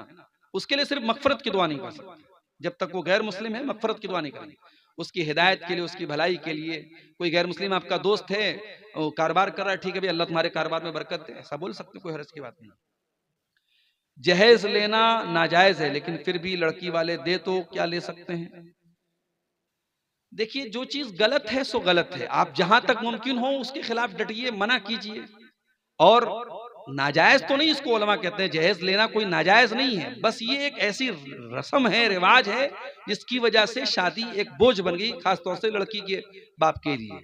तो आप अगर ले रहे हैं, डिमांड कर रहे हैं तो बहुत गलत है। और अगर आपने इनकार किया और फिर भी लड़की का बाप दे रहा है और आपने ले लिया है तो ये हराम और नाजायज नहीं है। लेकिन अगर इसी तरीके से हर आदमी लेता रहेगा तो बंद कैसे होगा? इसलिए जहां तक मुमकिन हो इसका विरोध करना चाहिए और नहीं लेना चाहिए। वजू की हालत में नाखून काटने से वजू टूटता है या नहीं? नहीं, नाखून काटने से वजू नहीं टूटता। मियाँ बीवी पूरे नंगे हो करके आपस में मुलाकात कर सकते हैं? कर सकते हैं, कोई हरज की बात नहीं है। लेकिन पर्दे का एहतमाम का तकाजा यह है कि इंसान मुकम्मल तरीके से बिल्कुल बेलिबास में हो। इंसान अगर अपने हाथों से, आजकल जैसे बाज नौजवानों में जो बुराई एक बड़ी आमतौर से पाई जाती है, अपने हाथों से वो जो गलत काम करते हैं उसके बारे में सवाल किया, उसका कफ्फारा क्या है? उसका कोई कफ्फारा नहीं है। इंसान अल्लाह ताला से तौबा इस्तिगफार करे और आइंदा इस काम के न करने का पक्का इरादा करे, बस यही इसका कफ्फारा है। दाढ़ी का साइज बनाना कैसा है? जैसे दाढ़ी का छीलना गलत और हराम है, दाढ़ी का साइज बनाना भी गलत है। दोनों बराबर नहीं है। जो एकदम दाढ़ी नहीं रखता वो ज्यादा बड़ा गुनाह कर रहा है, लेकिन जो दाढ़ी को यानी सेटिंग कर रहा है और छोटी कर रहा है तो वो भी गलत कर रहा है। अल्लाह के नबी से दाढ़ी के सिलसिले में जो हदीस मिलती है कि दाढ़ी को उसके हाल पे छोड़ दिया जाए। नमाज की हालत में उंगली चटकाना कैसा है? गलत है, मना किया गया हदीस में। एक रकात वाली वित्र की नमाज में सूरह फातिहा के बाद कितनी सूरत पढ़नी चाहिए और कौन कौन सी? सूरह फातिहा के बाद आप कोई भी सूरत पढ़ सकते हैं एक रकात वाली वितर में। बेहतर है कि आप सूरह इखलास पढ़ लें, कुल हुवल्लाहु अहद, जो अल्लाह के नबी तीसरी रकात में पढ़ते थे, वही एक रकात में आप वही पढ़ लीजिए। और आपको इख्तियार है, आप चाहें तो उसके अलावा भी कोई सूरत पढ़ सकते हैं। वजू करने के बाद शर्मगाह देखने से वजू टूटता है या नहीं? शर्मगाह देखने से वजू नहीं टूटता है। शर्मगाह को बगैर कपड़े के हाथ लगाने से वजू टूटता है। अगर डायरेक्टली कोई शर्मगाह को हाथ लगाएगा तो उसका वजू टूट जाएगा। क्या फर्ज नमाज के बाद या पहले सुन्नतें नहीं पढ़ने से गुनाह होगा? गुनाह तो नहीं होगा। फर्ज तो इंसान के ऊपर जो फर्ज नमाजें वही हैं, लेकिन सुन्नतें जो अल्लाह के नबी पाबंदी से पढ़ते, जिसको हम सुन्नतें मुअक्कदा कहते हैं, अगर ये इंसान इसको लगातार छोड़ेगा तो ये अल्लाह के रसूल की मोहब्बत के खिलाफ है, आपकी सुन्नत पर अमल के खिलाफ है। अगर आपको नबी से मोहब्बत है तो नबी की सुन्नतों से भी मोहब्बत होनी चाहिए, और जिन चीजों को अल्लाह के नबी ने पाबंदी से किया है उनको हमें पाबंदी से करना चाहिए। इसलिए सुनने रवातिब जो हैं, जो सुन्नतें जिनको हम कहते हैं, उनको नहीं छोड़ना चाहिए। क्या कब्रिस्तान में जाके माँ बाप के लिए दुआ करना जायज है? बिल्कुल जायज है, मगर कोई दिन मत मुतय्यन कीजिए, कोई टाइम मत फिक्स कीजिए। आप कभी भी कब्र पे जाके दुआ कर सकते हैं। और हाँ, कब्रिस्तान जाकर के दुआ करना जरूरी नहीं, आप घर में बैठ के भी दुआ कर सकते हैं, मस्जिद में बैठ के भी दुआ कर सकते हैं। किसी के दिमाग में ये ना रहे कि हम कब्रिस्तान जाएंगे तभी दुआ होगी, लेकिन कभी कभी कब्रिस्तान जाना चाहिए, जा सकते हैं। वलदुज़ ज़िना या बिन्तुज़ ज़िना से शादी करना जायज है या नहीं? जायज है। उस बेचारे की तो कोई गलती नहीं, उसके माँ बाप उसके गुनाह के जिम्मेदार हैं, उसकी कोई गलती नहीं। मदरसे में जो सदका आता है उसमें किसका हक होता है? हॉस्टल वाले बच्चे का होता है या जागीर वाले बच्चे का होता है? देखिए, हॉस्टल या जागीर से मतलब नहीं है। मदरसे में जो सदका आता है, अगर वो मदरसा दीनी तालीम दे रहा है और उसमें ज्यादातर गरीब बच्चे पढ़ रहे हैं, तो वो तमाम लोगों पर वो पैसा खर्च हो सकता है। हाँ, अगर उसमें कुछ ऐसे बच्चे हैं जो मालदार घर के हैं, तो उनको खाने वगैरह का जो पैसा है वो देना चाहिए। बाकी मदरसे की पढ़ाई पर, बच्चों के तालीम पे जो पैसा खर्च हो रहा है, तो सदका का पैसा खर्च हो सकता है, कोई हरज की बात नहीं है। ज़कात का पैसा भी उस पर खर्च हो सकता है, क्योंकि अल्लाह ताला ने ज़कात के जो मसारिफ बयान किए हैं उसमें एक वफ़ी सबीलिल्लाह भी है। तो फ़ी सबीलिल्लाह में बहुत सारे उलमा का ये कहना है कि मदारिस भी आते हैं, दीनी इदारे भी आते हैं, क्योंकि यहाँ पे दीन की तबलीग होती है। तो दावत और तबलीग के ताल्लुक से जितनी चीजें हैं वो सब फी सबीलिल्लाह में आती हैं, लिहाजा उस पर सदका और ज़कात की रकम खर्च कर सकते हैं। क्या अपनी कमाई से अपना अकीका दे सकते हैं? अगर माँ बाप ने किसी वजह से नहीं किया तो आप दे सकते हैं, कोई हर्ज की बात नहीं। क्या बकरा के बदले में कोई बड़ा जानवर दे सकते हैं? कुछ उलमा ने इजाजत दी है बड़े जानवर की, लेकिन कोई मजबूत दलील नहीं है उसकी। हदीसों से जो बात साबित है वो छोटे जानवर की साबित है, लिहाजा बेहतर और औला यही है कि इंसान छोटे जानवर का, भेड़ा हो या बकरा हो, उसी का अकीका दे। बड़े जानवर के अकीका का कोई मजबूत दलील उसकी मिलती नहीं है। गांव में फितरा इकट्ठा करके नमाज अदा करने के बाद तकसीम करते हैं, क्या ये सही है? कुरान और हदीस की रोशनी में जवाब दे। बेहतर ये है कि आप उसको नमाज के पहले ही तकसीम कर दें, इसलिए कि अल्लाह के नबी ने बड़ी सख्ती के साथ कहा है कि फितरा जो है वो हमें ईद की नमाज के पहले पहले निकालना है, और आप उसको जमा करके बाद में तकसीम करना तो ये मुनासिब बात नहीं है। उसको जो भी हकदार है पहले ही वहां दे देना चाहिए, चाहे वो इस्तेमाल बाद में करे, लेकिन दे देना चाहिए उसको पहले ही। नमाज जनाजा में तकबीर के साथ रफुल यदैन करें या ना करें? दोनों साबित है। जनाजे की नमाज में आप तकबीर के साथ रफुल यदैन कर भी सकते हैं, नहीं भी कर सकते हैं, दोनों का सबूत मिलता है। पहला बच्चा और दूसरे बच्चे के बीच में अगर 1 साल 2 साल का वक्त लिया जाए तो उसका हलाल तरीका क्या है? देखिए, अगर बच्चों के बीच में गैपिंग आप इसलिए रखते हैं ताकि भाई बच्चों को जैसे 2 साल तक दूध पिलाने की मुद्दत शरीयत ने बताई है, या बीवी की जो सेहत है वो इस लायक नहीं है कि 1 साल के बाद फौरन बच्चा पैदा हो, तो उस सूरत में जब बीवी की सेहत का मसला है या बच्चे की परवरिश का मसला है, तो 2 बच्चों के बीच में गैपिंग रखी जा सकती है। उसमें वो तमाम तरीके अपनाए जा सकते हैं जिसमें हमल को जाया ना किया जा रहा। अगर हमल प्रेगनेंसी होने के बाद, गर्भ धारण होने के बाद उसको डिस्ट्रॉय किया जाता है तो वो गुनाह है, हराम है। उसके पहले के जो प्रोसेस हैं, आप लोग समझदार हैं, डॉक्टरों से मिल करके मशवरा करके आप उस पर अमल कर सकते हैं, उसमें कोई हर्ज की बात नहीं है। लेकिन कोई परमानेंट तरीका, जैसे नसबंदी होती है परमानेंट, वो हमेशा के लिए बच्चा बंद हो जाता है, तो वो चीज कराना जायज नहीं है। इल्ला ये कि औरत बहुत क्रिटिकल सिचुएशन में हो, डॉक्टरों ने कह दिया हो कि अब आगे अगर बच्चा होगा तो इसकी जान को खतरा है, तो उस सूरत में ऑपरेशन वगैरह कराया जा सकता है। कब्रिस्तान में जूता पहन करके नमाज क्या है? नमाज या मिट्टी देने जाना कैसा है? जा सकते हैं। अल्लाह के रसूल के दौर में लोग जूता पहन के कब्रिस्तान में जाते थे, लेकिन जूता पहनकर कब्र पे चलना ये मुनासिब बात नहीं। अगर आपके कब्रिस्तान में कब्र और बीच का रास्ता अलग अलग नहीं है तो बचना चाहिए। कब्र के ऊपर अल्लाह के नबी ने मुर्दों का भी वैसे एहतराम करने का हुक्म दिया है जैसे जिंदों का एहतराम करना है। तो किसी की कब्र पे आप जूता पहन के चलें, ये मुनासिब बात नहीं है। तो या तो कब्रिस्तान में चलने का रास्ता अलग हो, और रास्ता अलग नहीं तो जूता पहन के जाने से बचना चाहिए, लेकिन जूता पहन के जाना जायज है। और अगर जूता पहन के आप नमाज पढ़ते हैं जनाजे की तो नमाज भी पढ़ सकते हैं, बाज लोग क्या करते हैं, जनाजे की नमाज जब पढ़ते हैं तो जूता उतार के उसके ऊपर खड़े होकर पढ़ते हैं, तो वो बेवकूफ़ी है, उसकी कोई ज़रूरत नहीं है। हाँ, अगर जूते में कोई गंदगी लगी है तो उसको ज़मीन पे आप रगड़ दीजिए, साफ हो जाएगा, आप जूते को पहन के नमाज पढ़ सकते हैं। अगर बीवी को मजाक में या गुस्से में कहे कि तुझको तलाक दे दिया, तो क्या तलाक पड़ जाएगी? हो जाएगी तलाक। गुस्से में या मजाक में भी तलाक देने से तलाक हो जाएगी, लेकिन जैसा कि मैंने कहा कि एक बार में एक ही तलाक होगी। ठीक है, हो गए सारे सवाल। चलिए, अल्लाह ताला हम सबको नेक अमल अच्छी समझ की तौफीक अता फरमाए। रब्बुल आलमीन हमें कहने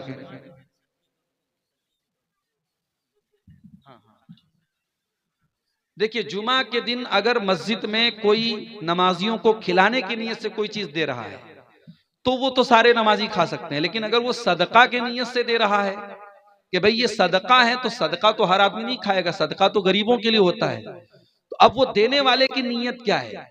कुछ लोगों का ये रहता है कि साहब मुझे कारोबार में फायदा हो गया तो मैं सारे नमाजियों को मीठा खिलाऊंगा। तो अगर ये नीयत है तो कोई हरज की बात नहीं, लेकिन सदका है तो सदका गरीबों को दीजिए, सदका सारे नमाजियों को खिलाना ये ठीक नहीं। वल्लाहु आलम बिस्सवाब। वस्सलामु अलैकुम व रहमतुल्लाहि व बरकातहू।